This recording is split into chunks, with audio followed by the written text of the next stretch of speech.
You're worried about losing your job, and you're worried about podcasts taking over, and who's the source of news. And we said Donald Trump was Hitler, but half the country disagreed with us, and he won. And this is and Joe Rogan believes in dragons. Joe Rogan's minding his primal business, maybe mid-oak smoothie or deep in a kettlebell trance, when the view crosses the line one too many times. Now he's firing back with a $100 million defamation lawsuit, so massive it practically demands UFC-style commentary. Whoopi's probably rethinking every rant. Sonny's contour is sweating. Joy, frozen like someone unplugged her brain. Is this a legal showdown or the wildest crossover since reality TV sucker punch politics flashback? Rogan, deep in the jungle on an ayahuasca trip, decoding the matrix of existence. He opens his eyes, calm but deadly. Enough. After years as podcast king, MMA whisperer, and walking target for the Views Drama Brigade, Joe finally snaps. And half the country is nodding like, took you long enough. Is this a media reckoning, courtroom theater, or just another Monday in 2025? Whatever it is, it's peak American absurdity. And Rogan's ready to choke out the narrative, one defamation claim at a time. That's why people like our show, because they know that we are checked by ABC News. But we're checked by everybody. Yeah, I mean, if we're wrong, we have, the legal note here. Hey, this is the most important part. This is right after she was saying, we are run by ABC News. You should trust us, not Joe Rogan, who believes in dragons. This circus has gone on long enough. Joe Rogan has been called everything short of a Bond villain by a panel of self-important media elites who treat gossip like gospel. But now, the man who treats reality like a sparring partner is heading to court. No gloves, no filter. Enter the View, also known as the Daily Brunch Club. 5 media divas sipping ego-laced lattes, mistaking headlines for Harvard law degrees. It's a round table of unchecked opinions, louder than logic, and somehow messier than a Real Housewives reunion. 5 hosts, 1 table, 0 facts, and enough smug energy to power a Tesla factory. In their infinite wisdom or complete lack thereof, they decided it was brilliant to take aim at Joe Rogan, accusing him of everything short of triggering the apocalypse. They drag his name like it was the main attraction in defamation hour, tossing wild accusations like confetti at a scandal parade. Here's the kicker. Joe didn't even engage no appearance. No tweet. No clapback. Not even a sarcastic care package of elk jerky. Yet somehow, he ended up the main course on their buffet of bad takes. Joy Behar rolled her eyes with enough force to shift tectonic plates. Whoopi launched into one of her trademark, holier-than-thou sermons. Because why not revise your own history mid-episode? So what did Rogan do? He did what half the country dreams of doing when the TV talkers won't shut up. He lawyered up. A $100 million defamation lawsuit is now on the table, and suddenly the View doesn't look so cozy.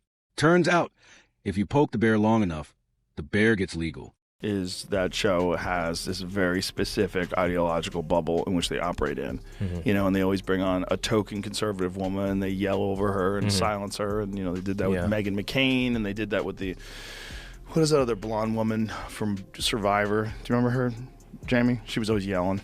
I mean, it's a bizarre show. Oh, he snapped. Just like that, Joe Rogan dropped a $100 million lawsuit on The View, like a steel chair slamming into a WWE ring.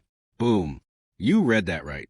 The same guy who once dared people to eat cow guts for a paycheck is now dishing out lawsuits like they're part of his next extreme survival challenge. But this time, the test is legal warfare, and the prize, as his name is brand, is empire. Let's be clear. This isn't about hurt feelings or someone roasting Joe's buzzcut or primal podcast vibes. Rogan's got skin thicker than rawhide. But when you start lobbing accusations that could kill contracts, tank credibility, and shake the foundations of a multi-million-dollar Spotify throne, that's not banner. That's business sabotage. Saying, I don't like the guy? Totally fair, say it loud. Say it often. But going on national TV and branding him a threat to society while sipping oat milk and pretending to be constitutional scholars before noon, that's not journalism. That's reckless. Here's a reality check. Daytime TV doesn't come with a legal hall pass. Just because it's broadcast with a smile doesn't mean it's bulletproof. ABC airtime is a shield. And when you throw slander on live TV, don't act surprised when the fallout follows you offset. Turns out Joe was listening. And now he's responding the only way that makes noise in a courtroom, by throwing down the legal gauntlet. Joe Rogan here. Did you see Joe Rogan, who believes in dragons, I guess, according to Joy Behar, he changed his X profile. Did you see this? That. I did see that. It now just simply says dragon believer. He had talked about dragons on the show. It's, the thing of it is, you take anything out of context and you can make fun of it and mock it. And so, let's do that. It goes without saying. Joe Rogan, how many times more intelligent do you think Joe Rogan is than Joy Behar? Reality just kicked the door off its hinges. Joe Rogan isn't some dude with Mike. He's a full-blown media empire with a $200 million arsenal and a black belt in calling out BS. And now he's officially done playing nice. This lawsuit, it's not a PR stunt. It's not a flashy headline grab. His legal team didn't stroll in with scented letters and hopeful vibes. They showed up at a legal SWAT unit, armed with receipts, video clips, transcripts, and side-by-side breakdowns that make the View's commentary look less like opinion and more like fiction on fire. Let's talk about that magic word. Facts. Something that seems to have ghosted daytime television. So, what exactly crossed a legal line? Just your classic case of, oops, defamation.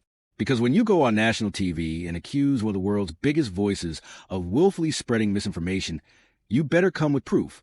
Not oat milk lattes and panelist ass, but the View didn't bring evidence. They brought volume. A scattershot of hot takes with the stability of a Jenga tower in a wind tunnel. Let's be real. This isn't about Rogan's ego. It's about business. When you toss his name into the chaos blender and hit puree live on air, the ripple effect doesn't just make noise. It threatens contracts, credibility, and cash. Spotify might tolerate controversy, but not when it starts to smell like liability. Joe's legal team made it clear. This wasn't loose talk. It was brand arson, reckless, damaging, and fully actionable. Now, they're not asking for an apology.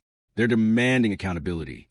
People want us divided, and they aren't just here in this country. They're foreign adversaries who are infiltrating our social media because it is prudent for us to stay that way. But so when you see something that really pisses you off, you should triple check that one. Yeah. Really, really bad information that's going out there. Well, in defense, there are some really good news. It's possible that Donald Trump did roam the earth when dinosaurs were here. There are some really good news kind of influencer types, and I think it's great that they're getting information about global and current events in front of younger people who maybe don't tune into traditional media.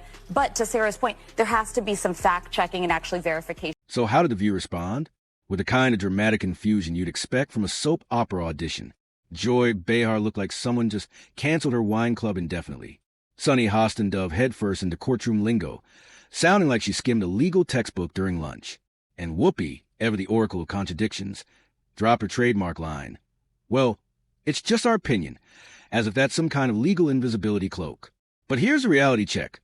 Once your opinion is broadcast to millions, it's no longer just coffee table chatter. It's influence. And if there's no evidence to back it up, that's not free speech. That's a legal time bomb. Rogan didn't walk in with his feelings hurt. He walked in with proof. This wasn't thoughtful critique. It was, let's label him dangerous, milk the applause, and pretend lawsuits are for other people energy. Bold? Sure. Smart? Not even close. Now for the twist. Rogan clapped back the only way he knows how. Straight to the mic on the most watched, most listened to podcasts on Earth. That's like trying to throw shade at the sun and getting vaporized mid-sentence.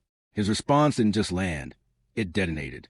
It hit every gym, sauna, truck cab, and tinfoil-lined Reddit thread from here to orbit. And Joe, he didn't just respond. He dismantled, step by step, take by take. He shredded their claims with surgical precision. And that signature Rogan smirk, the one that says, asterisk, I bench press more truth in a single podcast than you crank out in a whole season. Asterisk. Do you see what Whoopi Goldberg said? What'd she say? Whoopi Goldberg said that Biden could arrest all the Republicans and put them in jail. You just need to see how unhinged this kind of thinking is. Well, you know what Joe Biden could do? Joe Biden, you have to see it because it's so on TV. crazy. She said on television.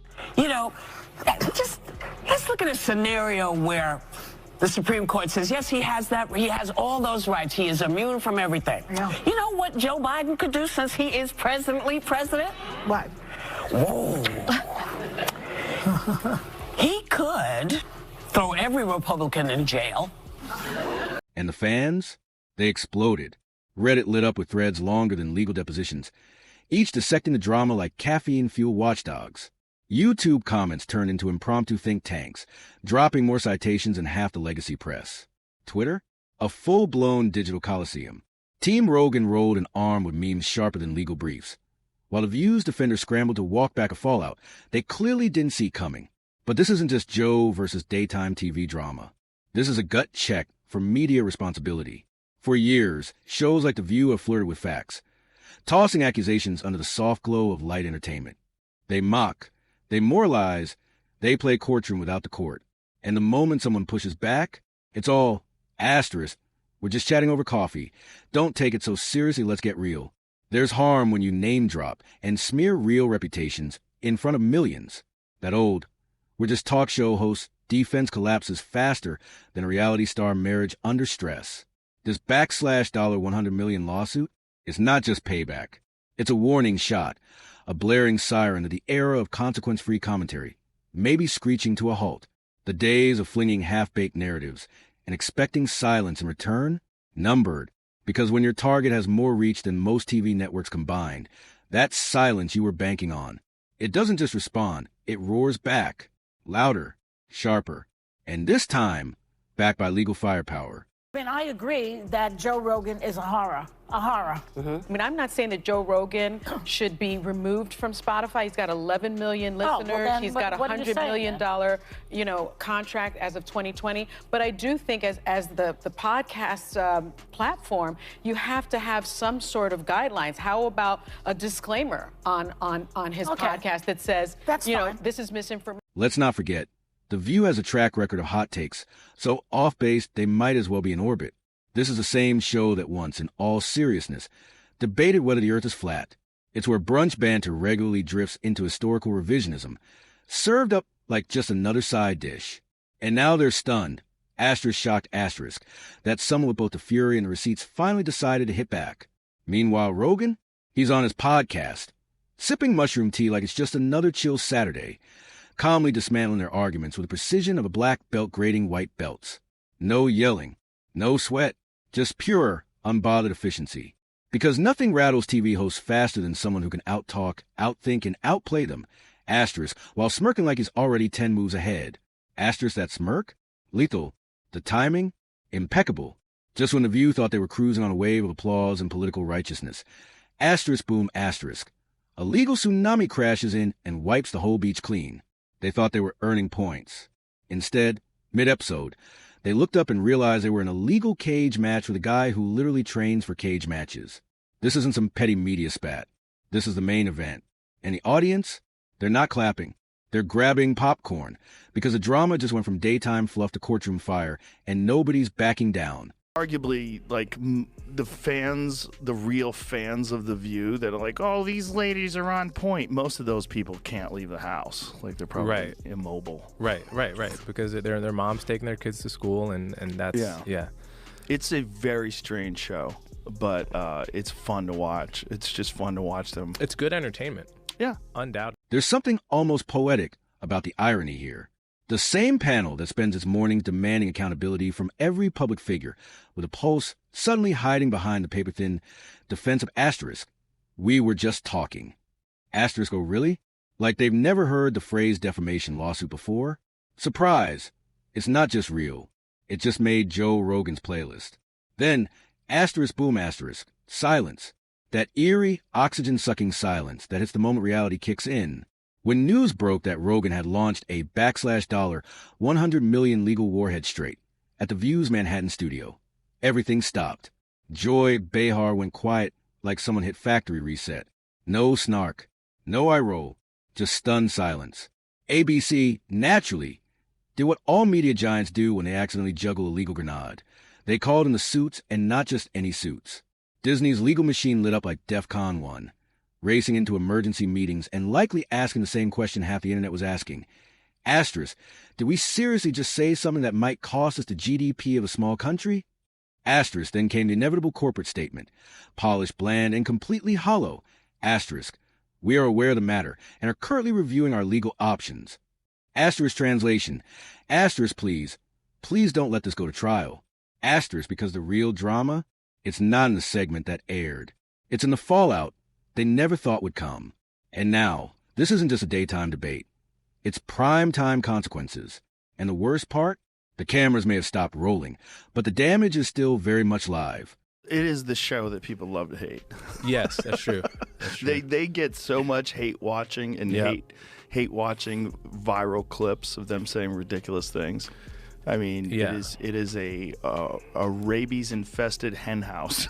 And at the same time, it seemed like the most interesting part was their audience seemed to be on my side. Yes. And that's their audience. Yes. Well, their audience is not really their audience. Their audience is a group of people they bring in to watch television shows. Behind the studio doors, it was anything but calm. Inside ABC, the atmosphere was a wild blend of Real Housewives drama and a corporate compliance meeting in full meltdown. Whispers flew faster than Whoopi could mumble. Allegedly, into her mic was a retraction coming. An apology? Maybe a teary, overproduced sit-down where someone clutches a live laugh, love mug and dabs in invisible tears while pretending to find inner peace? Nothing official, yet, but insiders say executives were tossing around the idea of an on-air clarification, which is network speak for, asterisk, we're not admitting fault, but please don't sue us into oblivion. Asterisk, meanwhile, the internet went full gladiator mode. Rogan's fans turned Reddit into a digital coliseum with thread titles like asterisk, Joe Rogan versus. The View, let the bodies hit the floor. Asterisk memes flew like shurikens. Twitter became a battlefield. Team Rogan dropping receipts and one-liners, while The View's defenders frankly Googled, asterisk, can I get sued for having an opinion? Asterisk in the irony, both camps suddenly waving the free speech flag. From opposite ends of the arena. One side crying censorship, the other shouting asterisk defamation. Asterisk, and that is the heart of the firestorm. Because this isn't just a spat between a jacked podcasting juggernaut and a table of brunch-fueled hot takes. This is a cultural collision. A legal face-off poised to define where the line really lies between opinion, influence, and outright character assassination. You might have tuned in for laughs, but what's playing out now? It's bigger than TV. It's a showdown for the soul of public discourse. I had to read the thing about The View because I just thought it was funny. What's the the only reason why I read that about me. Dragon lover. Joy Behar was trying to say that I believe in dragons. Wait, what is this? I just heard about it. I checked it. And the lady goes, did you double check this? She goes, I checked it. He believes in dragons. Should be like, you think they lived alongside of people? This isn't just courtroom drama. It's a spotlight on the slippery, popcorn grease slope between free speech and reckless mic swinging. We live in an age where TV hosts and influencers often wield more influence than lawmakers. When a nationally televised talk show casually tosses out serious accusations like it's brunch gossip, the real question becomes, where's the line and who's drawing it? Just because it's packaged with laughs, applause, and sponsored ad breaks doesn't make it harmless. Joe Rogan's lawsuit, whether you see him as a no-nonsense truth seeker or a walking protein shake with podcast gear, forces a culture to ask a tough question. Can a talk show call someone dangerous without a shred of proof and get away with it? If Rogan even half wins, the ripple effects won't stop with The View.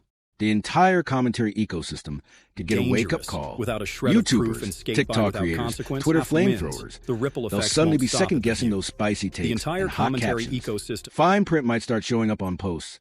Asterisk, could allegedly, get a wake-up call. Please don't sue me. TikTok Asterisk, the game could be about a change. And this time, everyone with a mic should be paying attention. Start coming. I think that's a happy medium. Why doesn't The View have any trans women on it? Great point. It has a lot of women that look trans, but none of them... It has a lot of second and third takes. After a drink, you'd go, huh? But it doesn't have a ton of, Why doesn't The View have any trans women on the panel? It's a fair question, one that's been oddly dodged. They've got a lineup that might raise some eyebrows, spark a few asterisk wait. What? Asterisk moments after a cocktail or two. But when it comes to actual trans representation, crickets. Now, let's move past the surface. The real headline here isn't just about casting. It's about consequences. Because the Joe Rogan effect, it's not just legal, it's cultural. Rogan's not filming teary-eyed TikToks or begging for sympathy in the comment section. He's coming back with Spotify millions, courtroom receipts, and the kind of scorched earth podcast takedowns that leave reputation smoking. The message is crystal clear. Come at him with lies and don't expect a pity party. Expect a lawsuit and maybe a 3-hour verbal dismantling in 4K. So, the next time someone on The View gears up to say, asterisk, you know what Joe Rogan said? Asterisk, they might take a hard pause, sip that coffee, and think, asterisk, nothing. Asterisk, because yes, Free speech still exists, but so do lawsuits, legal bills, and attorneys who charge faster than Wi-Fi. The public? They're watching this drama like it's the season finale of Scandal. Talk show edition. We all love a good takedown, especially when it's aimed at people who thought they were untouchable. Right now, you can bet there are silent panic buttons under those glossy studio tables. Whether they admit it or not, the storm got real very fast. Will this actually go to court? Maybe. But let's be honest, network executives know the score. They understand something their hosts clearly missed. Dragging this into a courtroom just cranks up the volume. The safer move? Settle quietly, stroke a Disney-sized check, and pray the news cycle moves on. But here's the kicker. The damage is already done. They didn't just throw shade at some random guy. They aimed it at a global voice with millions of loyal followers and a mic bigger than most networks. When you take swings at someone whose fans treat Reddit like a courtroom, and every podcast like gospel, you better be bulletproof. Rogan's reach is like a superpower, one that gives him the ability to turn a throwaway comment into an internet explosion. This entire saga is a loud, flashing reminder that in the era of viral receipts and instant backlash, even most practiced TV voices need to think before they talk. One slip, one reckless claim, and boom, you're the headline. The stakes are real. And Rogan? He's probably somewhere shirtless, sipping bone broth or mushroom tea, watching the chaos unfold like it's just another episode in the content queue, armed with a mic, a legal squad, and a grin that says, asterisk, I told you so. Asterisk, so if you're eating this drama up like it's gourmet popcorn, stay tuned. This ride isn't over yet. And trust me, the next round is coming.